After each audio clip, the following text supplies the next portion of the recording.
آمين آمين آمين. بسم الله الرحمن الرحيم. الحمد لله رب العالمين حمدا يوافي نعمه ويكافئ مزيده.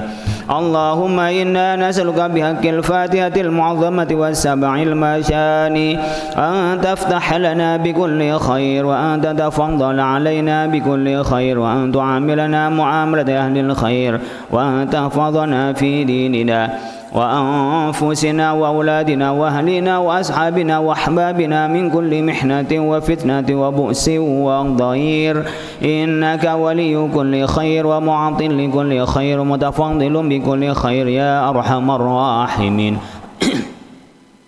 اللهم أوسع ما قرأناه يا الله من سورة الفاتحة وياسين وتهليل وراتب إلى نبينا محمد صلى الله عليه وسلم وعلى آله وأزواجه وذرياته، وإلى جميع آبائنا وجدادنا وأمهاتنا ومشايخنا ومن في كتبنا، وإلى جميع الأولياء والشهداء والصالحين، وإلى جميع المسلمين والمسلمات والمؤمنين والمؤمنات الأحياء منهم والأموات.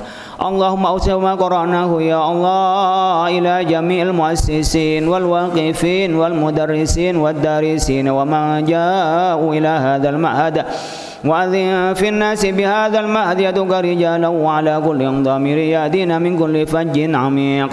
اللهم ربنا هب لنا من أزواجنا وذرياتنا قرة أعين واجعلنا للمتقين إماما.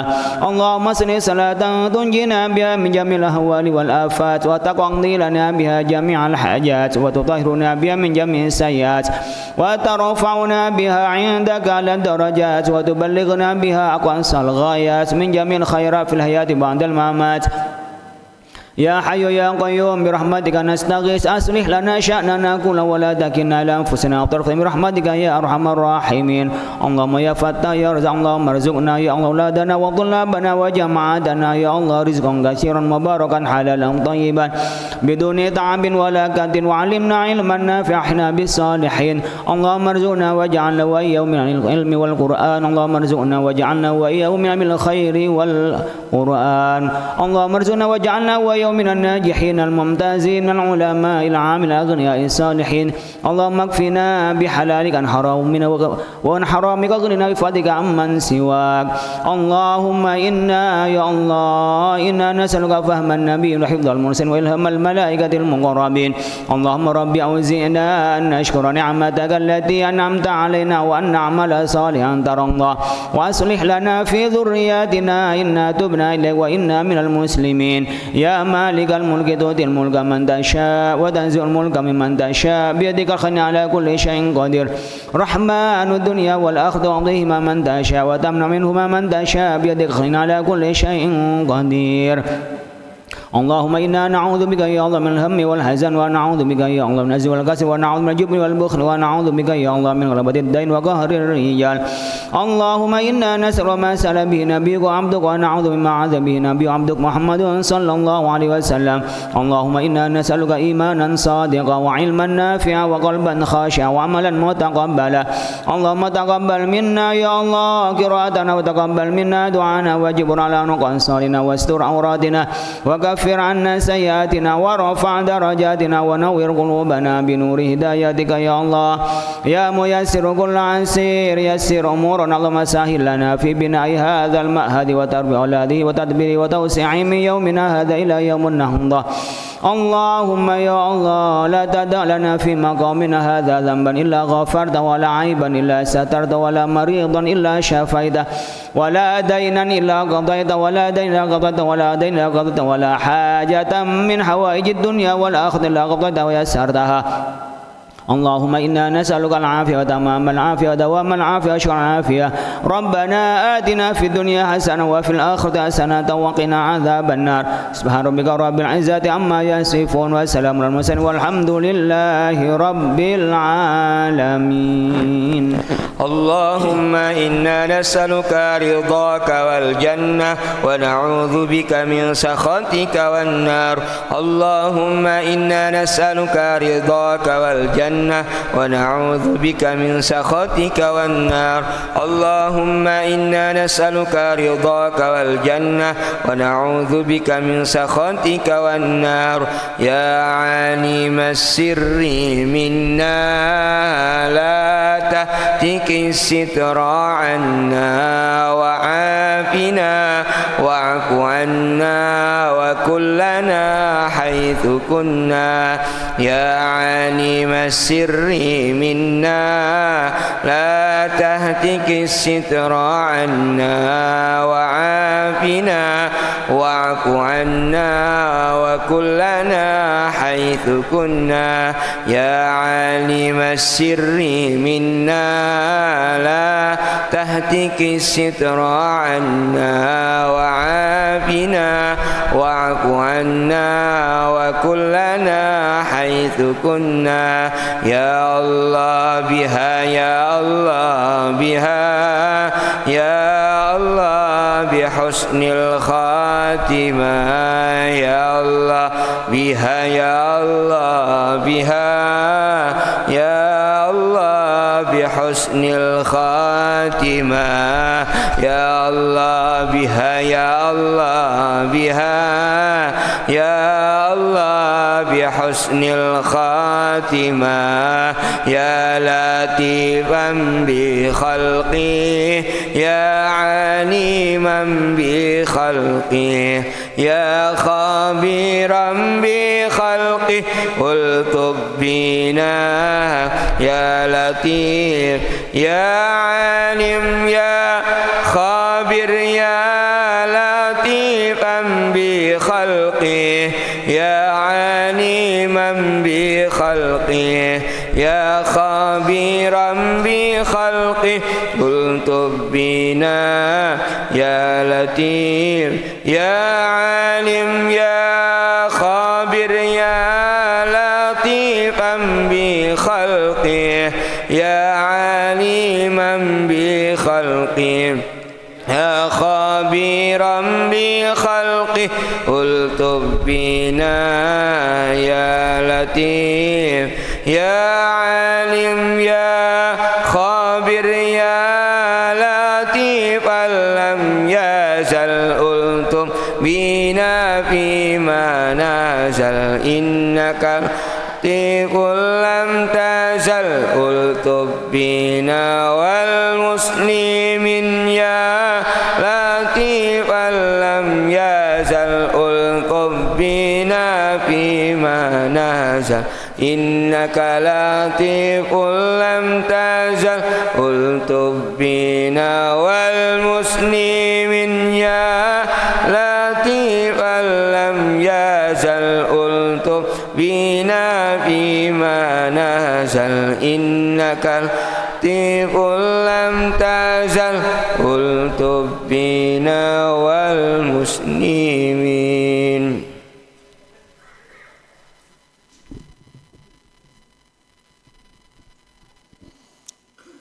أعوذ بالله من الشيطان الرجيم.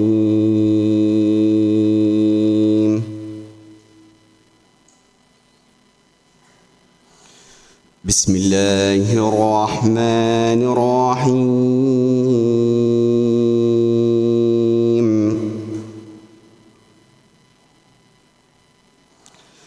وإن عاقبتم فعاقبوا بمثل ما عوقبتم به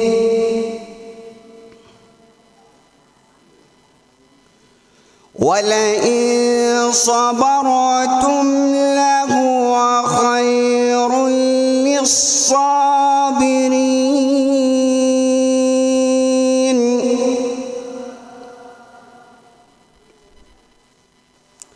واصبر وما صبرك إلا بالله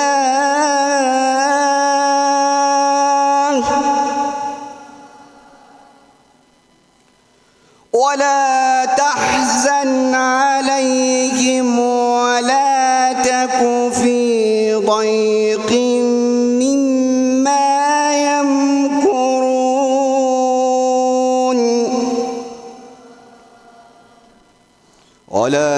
تحزن عليهم ولا تك في ضيق مما يمكرون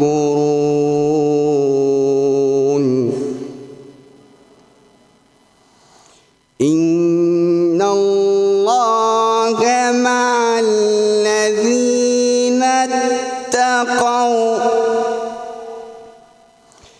إن الله مع الذين اتقوا والذين هم محسنون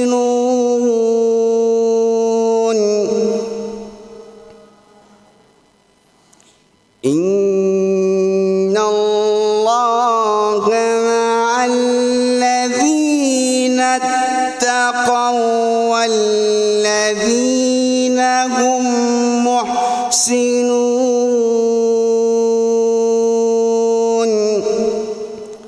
صدق الله العظيم. الفاتحة.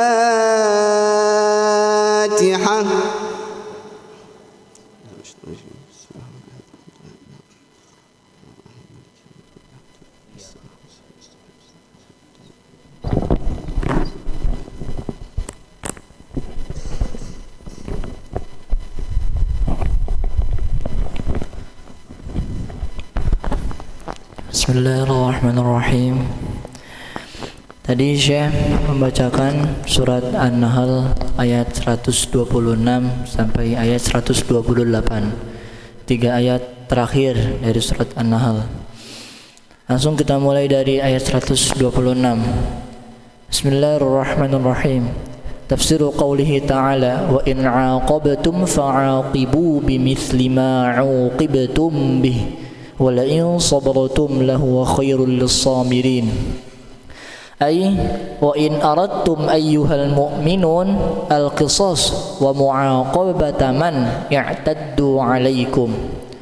Wahai orang-orang yang beriman, jika kalian menginginkan kisos, menghukum orang yang telah melampaui batas, dalam artian melampaui batas dalam berbuat dosa gitu. Fala taziru amma fa'aluhu bikum, maka janganlah kalian berlebih-lebihan dalam menghukum mereka dari apa-apa yang telah mereka perbuat. Seperti contohnya mencuri kan dalam syariat Islam hukumannya memotong tangan, memotong tepatnya di pergelangan tangan. Kita potong di tempat pergelangan tangan, nggak boleh dilebihkan sampai siku, nggak boleh. Wala in sabartum lahuwa khairul lakum. Akan tetapi jika kalian bersabar itu lebih baik buat kalian. Fid dunya bin nasri, di dunia kalian mendapatkan pertolongan dari Allah. Wa fil akhirati bil ajril azim, dan di akhirat kalian mendapatkan pahala yang agung dari Allah Subhanahu wa taala. Lanjut ke ayat seterusnya. Tafsiru qawlihi ta'ala wasbir wa ma sabruka illa billah wa la tahzan 'alaihim wa la taku fi dhayqin mimma yamkurun. Ay wasbir ayyuhar rasul 'ala ma asabaka min adza fillah. Wahai rasul, bersabarlah kamu atas apa-apa yang telah menimpa pada kamu, baik dari ejekan-ejekan kaum kafir, dari ejekan-ejekan lah pokoknya gitu. Fillah, karena Allah. Hatta ya'tika al-faraj, sampai datang kepadamu sebuah kelapangan. Wa ma sabruka illa billah, dan engkau tidak akan bisa bersabar kecuali atas pertolongan Allah.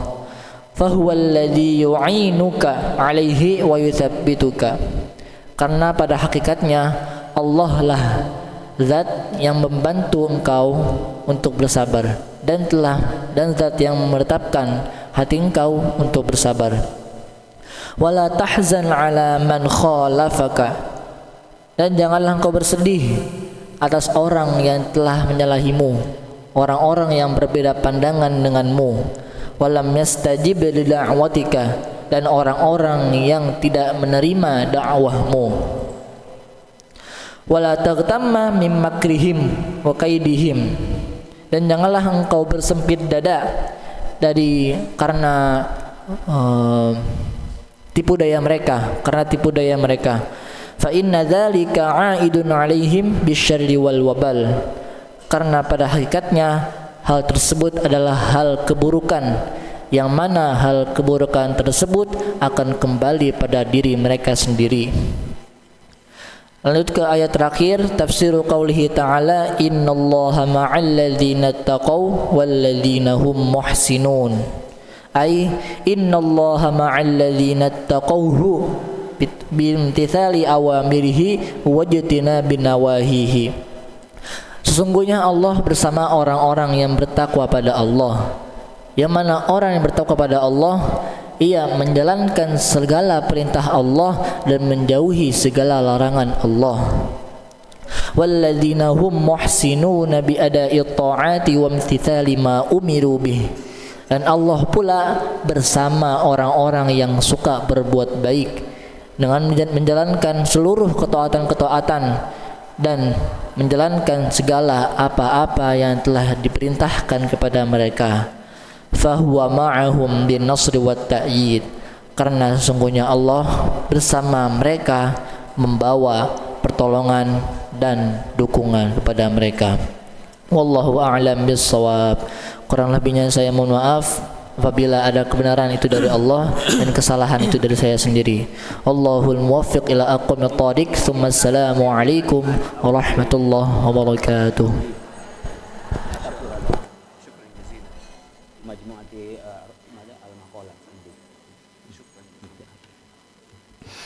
Alhamdulillah wassalatu wassalamu ala Rasulillah wa ala alihi wa ashabihi wa mawalah, la haula wala quwata illa billah.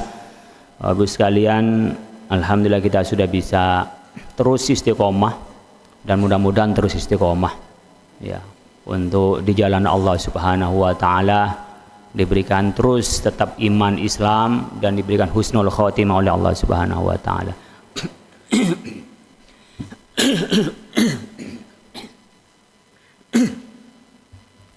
Bapak Ibu sekalian, kita meneruskan tentang Kitabul Adabin Nabawiyati wal Akhlaqil Muhammadiyah. Kita akan meneruskan tentang tata krama Nabi dan akhlaknya Nabi Muhammad sallallahu alaihi wasallam. Jadi kalau kita urutan-urutan itu Bapak Ibu sekalian, kita berislam itu ada pada 3 tiang, 3 penyangga utama. Yang pertama adalah rukun iman. Iman kepada Allah, kepada Nabi Allah, pada kitab, ya, pada yaumil akhir, qada qadar, itu iman. Kemudian kita Islam, bersyahadat, melaksanakan sholat, zakat, puasa dan haji. Ini landasannya. Jadi iman itu keyakinannya, Islam itu pelaksanaannya, menghiasi duanya itu yang ketiga rukunnya adalah ihsan. Ihsan itu adalah akhlak. Gimana itu dengan akhlak yang baik? Kita kadang-kadang bingung sekarang ini. Gimana sih akhlak yang baik itu? Kalau standarnya umpamanya hanya budaya, masing-masing budaya itu beda. Bahkan mungkin banyak orang tua bingung. Jadi orang tua yang baik itu seperti apa? Ya, terlalu ngatur anak, anaknya malah pergi. Capek sama ibu diatur terus, sama bapak dipantau terus. Tidak dipantau, anak-anak salah. Ini repot ini kadang-kadang kita. Jadi orang tua bingung, diarahkan bukan kesukaannya, pas kesukaannya mungkin tidak kesukaan orang tua dan tidak satu yang baik. Sekarang kita mengalami kebingungan di masa media sosial ini, menggempur habis nilai-nilai yang baik itu bisa digempur habis, muncul nilai-nilai buruk dengan cara bergerombol. Berita-berita itu bergerombol sekarang. Oleh karena itu kita kembali kepada siapa? Kembali kepada Rasulullah sallallahu alaihi wasallam. Tata krama yang baik seperti apa? Wa inna ma addabahu, dan semata-mata mendidikhu kepada Nabi Muhammad Al-Qur'an. Jadi yang mendidik Nabi Muhammad siapa? Allah melalui firman Allah yaitu Al-Qur'an. Bimisli qaulihi ta'ala, dengan perumpamaan firman Allah Subhanahu wa taala. Ini yang diajarkan oleh Allah kepada Rasulullah, khudhil afwah wa'mur bil urfi wa'rid anil jahilin. Kita ada 3 sikap dalam hidup ini. Khudhil afwah, jadilah kita ini orang pemaaf. Ambillah al afwah, pada maaf. Akhlaknya adalah pemaaf. Wa'mur bil urfi, dan memerintah melaksanakan dengan yang baik. Baik bukan hanya benar tapi baik. Uruf itu yang benar dalam Islam, al-urfu, selain perintah Allah Subhanahu wa taala dan menjauhi larangannya juga dilaksanakan dengan baik. Ada benar tapi nggak baik. Ya, kalau baik biasanya benar. Nah, wa'mur bil urfi, dan memerintahlah bil urfi dengan uruf, adat istiadat yang baik. Wa'rid, dan berpalinglah engkau anil jahilina, dari orang-orang bodoh.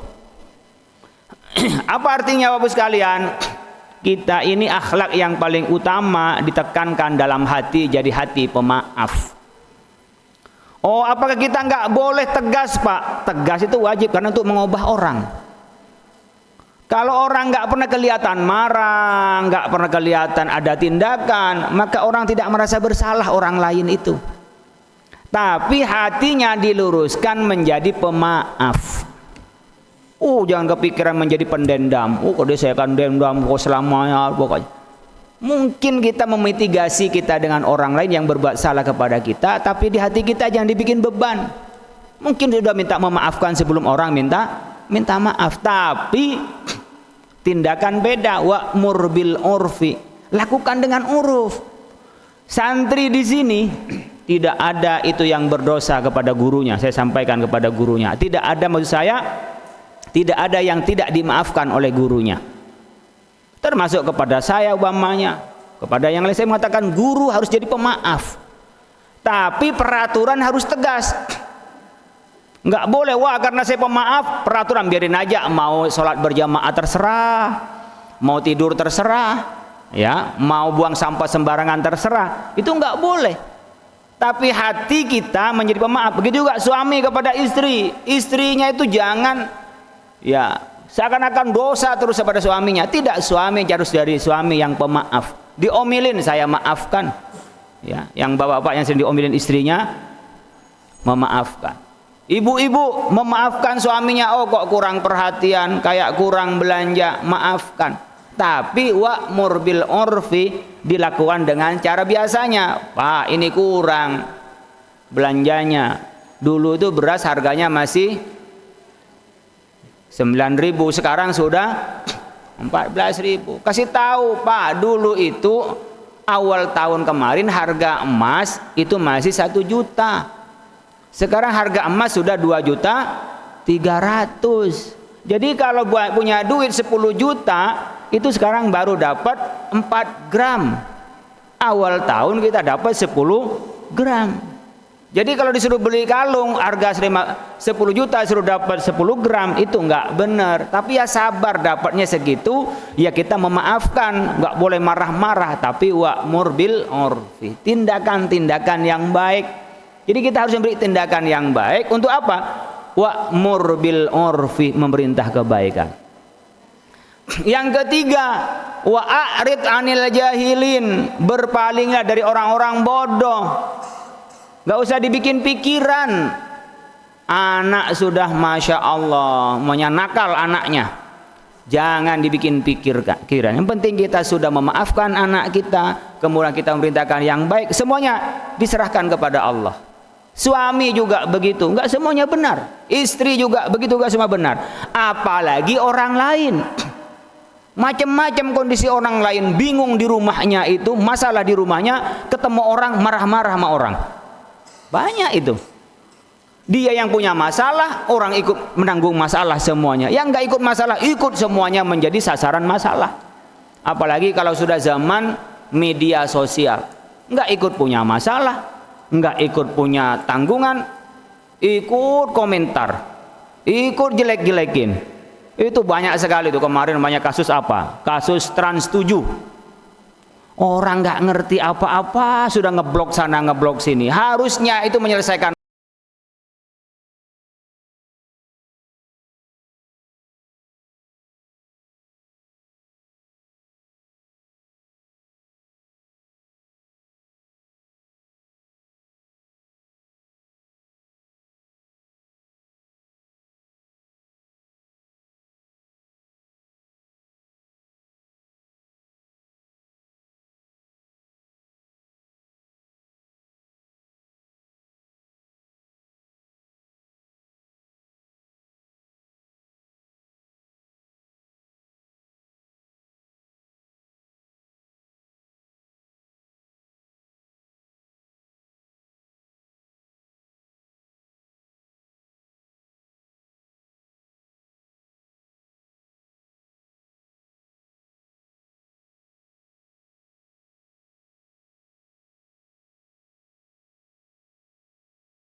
mukul barangkali itu salah. Kan satu saja, bukan satu sekolah menjadi memboikot semua. Insya Allah tidak terjadi pada santri kalau begitu. Karena apa? Santri diajari akhlak. Jangan ikut-ikutan yang buruk, ketepatan yang salah. Bisa salah kok. Ustadz juga manusia. Jangankan ustadz, kiai juga manusia. Ya. Nabi saja salah. Tapi Nabi tidak berdosa karena sudah diampuni oleh Allah, namanya maksum. Tapi Nabi salah. Yang nggak pernah salah itu satu, malaikat. Karena malaikat ketika diperintah nggak pernah bergerak lain kecuali mengikuti perintah. Itu malaikat. Disuruh sujud, sujud aja. Tapi kalau manusia pasti salah dan lupa tuh pasti. Maka selagi dia ingat taubat, Allah akan menerima taubatnya. Itu dalam kehidupan kita biar kita tidak kebelangsat kemana-mana. Ini prinsip. Ini prinsip. Khudil afwa wa'mur bil urfi wa'arid anil jahilin. Al-A'raf ayat 199. Wa qauluhu, dan firman Allah Ta'ala, innallaha, sesungguhnya Allah, ya'muru, memerintah Allah, bil adli, dengan adil. Apa itu adil? Wat usyai' fi mahallihi, meletakkan sesuatu pada tempatnya, proporsional. Itu adil. Jadi kalau anak kelas 7, ya kita ajari pelajarannya kelas 7. Anak-anak maunya yang ngaji pada syekh ini paling bawah kelas 9. Kenapa? Karena kelas 7 belajar sama Syekh Amr, lam yafham al-lughat al-arabiyyah. Anta tudarris fil fasli fi fasli tasi wa fasli isna asyar, sani asyar. Lam yakun fi fasli sabi'. Karena sabi hadza yani mazala sobiyan wa saghiran lam yafham madza qultum. Jadi nggak mungkin kita suruh ngajar kelas 7 syekh ini. Kenapa? Nggak bisa paham anak kelas 7. Nah, kelas 7 belajar dulu nahwu, belajar dulu sorof, belajar dulu tentang apa makharijul huruf. Ketika kelas 12 sudah hafal, talqin kepada syekh yang sudah hafal Quran dan menguasai qiraatus sab'ah. Bila bisa belajar ke syekh. Jadi ada waktunya. Itu namanya adil. Oh, adil semuanya harus belajar yang sama ke orang yang sama. Itu enggak adil, enggak proporsional. Jadi adil meletakkan sesuatu pada tempatnya. Wal ihsan, yang kedua adalah ihsan. Apa itu ihsan? Kalau kepada Allah, ka'annaka tara fa illam takun tara fa innahu yarak. Kalau kepada Allah, bagaimana kita ini ketika zikir-zikir tadi, ibu bapak bisa beda-beda loh. Datang Sabtu ini, Sabtu lalu itu beda rasanya. Pas Sabtu ini khusyuk saja, ya, menikmati maknanya, itu pulang fresh. Ada yang selama baca tuh ngelamun terus. Dari awal loh kok udah selesai, padahal pikirnya ngelamun, ya mulutnya ngomong aja itu. Kan ada bisa begitu. Beda itu rasanya. Nah, ihsan itu hadir hatinya. Makanya kita berdoa, kepada Allah Subhanahu wa taala, wa qalban la yakhsha. Minta ya Allah, mudah-mudahan kita ini menjadi orang yang khusyuk kalau doa itu, membaca itu terasa gitu. Khusyuk itu yang bisa membuat kita terasa ya, ada efeknya tuh khusyuk. Bacanya beda-beda. Salat itu kadang-kadang beda-beda. Pas salat lagi sedih terasa banget salat itu dapat mengademkan. Tapi pas ketika senang udah wung nggak terasa kalau itu salat. Nah, makanya kadang-kadang nih kok salat nggak pernah terasa, ibadah nggak pernah terasa, dikasih dikit-dikit Allah flu. Sakit. Oh ya Allah, enaknya ya kalau kita lagi sehat, jalan enak, baru dia mau melihat. Nah, sebelum Allah negur itu kita bersyukur kepada Allah biar tidak ditegur oleh Allah. Kita kadang-kadang ditegur oleh Allah. Ini ka'annaka tara, saya akan melihat Allah. Fa illam takun tara fa innahu yara, merasa dilihat oleh Allah. Kan beda, kita kerja merasa dipantau oleh Allah. Dengan merasa nggak dipantau siapa-siapa, di tempat yang gelap hanya sendirian tuh beda. Dengan kita merasa disaksikan banyak orang. Itu kan beda. Ibu bapak, saya melihat depan ibu bapak langsung, itu beda dengan saya bikin status di Facebook saya, di IG saya. Nggak tahu, padahal yang baca itu lebih banyak yang mendengarkan daripada yang ini. Yang ini berapa yang dengerin? Paling 400, 500 yang dengerin. Sementara di Facebook itu bisa berapa? Bisa 7 juta. Bisa 1 juta. Coba kalau kumpul semua, umpamanya berapa banyak orang itu. Tapi nggak begitu terasa. Kenapa? Nggak melihat langsung. Nah, kalau merasa dilihat oleh Allah itu beda. Itu ihsan kepada Allah. Kalau ihsan kepada manusia bagaimana? An tuhsina liman asaa ilaik. Anda bisa berbuat baik kepada orang yang berbuat buruk kepada Anda. Itu orang ihsan. Kalau orang baik dilawan dengan baik itu biasa. Ya. Apalagi kita menjadi orang yang buruk melawan orang yang baik. Itu orang buruk. Orang buruk atau orang baik lawan buruk, kita yang buruk. Orang buruk ya dilawan dengan buruk. Tadi fa'aqabtum bimisli ma uqibtum, di orang buruk dilawan dengan buruk. Itu masih biasa sebenarnya, makanya ada hukuman. Kadang-kadang kita melawan orang yang berbuat jahat, kita lawan jahat itu. Itu bisa dibenarkan dalam Islam. Tapi ada akhlak yang lebih tinggi apa? Kalau orang berbuat buruk, kita berbuat baik. Antuh sina liman asail. Itu akhlak yang paling tinggi, yang susah sekali sampai di situ. Ya, mungkin satu masalah dia bisa berbuat baik kepada orang yang berbuat buruk. Tapi ada masalah lain yang nggak mungkin saya lupakan. Kita nggak bisa berbuat baik. Paling khudil afwa, hanya memaafkan. Tapi berbuat balik baik itu nggak mudah. Ya, ini akhlak yang paling tinggi adalah ihsan. Wa ita idzil qurba, dan memberi kepada orang yang terdekat. Ibu bapak punya kelebihan, bisa merasakan dari kita nggak tetangganya? Bisa nggak merasakan dari kita nggak saudaranya? Bisa merasakan dari kita nggak temannya? Sedekah itu yang paling baik kepada orang yang dekat dengan kita, karena dapat 2 hal. Pertama, pahalanya sedekah. Yang kedua adalah pahalanya saling mendekatkan. Beda kita kalau dikirimin sama dia sedekah itu. Jadi tahadu tahabu, saling memberi, saling mengasihani. Wa yanha 'anil fahsya, dan melarang anil fahsya'i, dari kekejian, wal mungkari, dan kemungkaran. Ini fahsya bisa dari zina, dari keburukan, kekejian, wal mungkari, dan kemungkaran, wal baghi, dan kezaliman. Biasanya amar ma'ruf ita'idzil qurba itu banyak temennya. Tapi melarang kemungkaran itu biasanya banyak musuhnya. Banyak yang memusuhi kita. Itu kalau kita melarang. Makanya polisi itu jarang orang yang berteman dengan polisi. Apalagi orang-orang penjahat itu jarang berteman dengan polisi. Kenapa? Polisi kerjaannya nahi mungkar. Ya. Tapi kalau dengan orang ustadz, banyak temannya. Kenapa? Ustadz ngajak, yuk yang baik, yuk sholat, yuk. Itu. Tapi pahalanya orang yang bisa mencegah barang mungkar itu adalah pahalanya besar. Kalau polisi itu diniatkan karena Allah menegakkan kebenaran, pahalanya besar. Tapi jarang penjahat itu, mungkin tidak ada penjahat itu yang senang pada polisi. Kalau ada polisi itu menjadi akrab dengan penjahat, berarti dia kong kali kong dengan penjahat. Gitu. Karena polisi itu adalah menolak kemungkaran. Tapi yang menolak kemungkaran itu adalah temannya orang baik.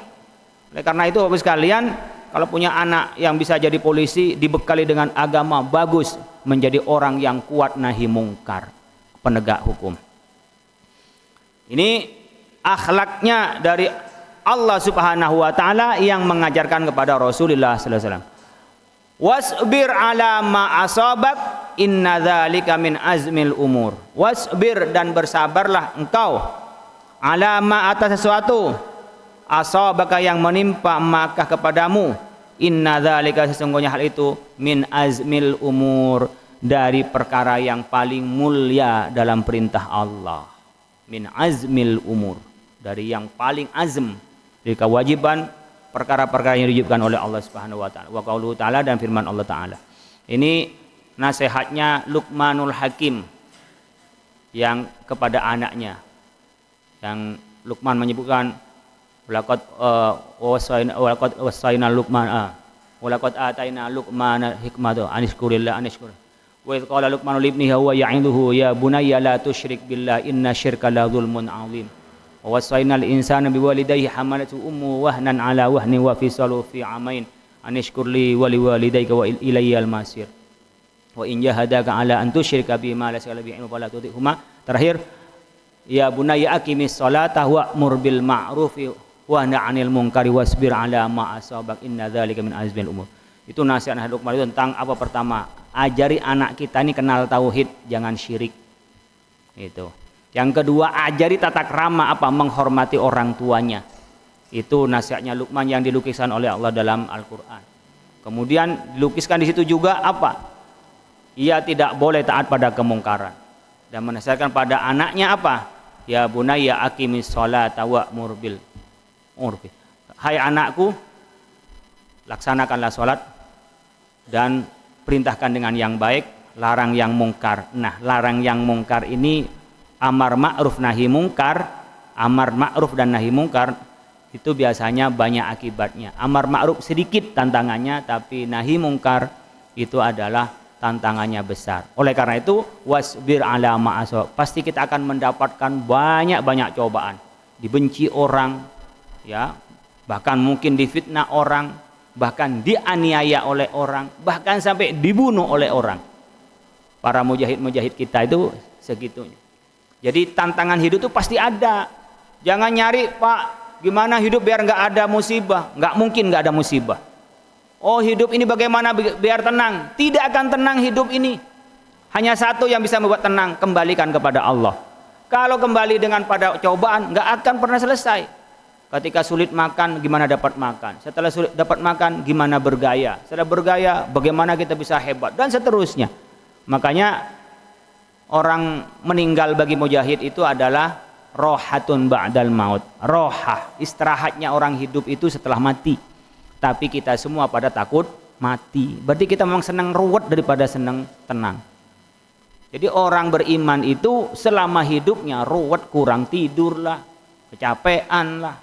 Wah, difitnah sana sini, itu ruwet. Baru dia tenang setelah mati. Rohatun ba'dal maut. Dia tenang setelah mati.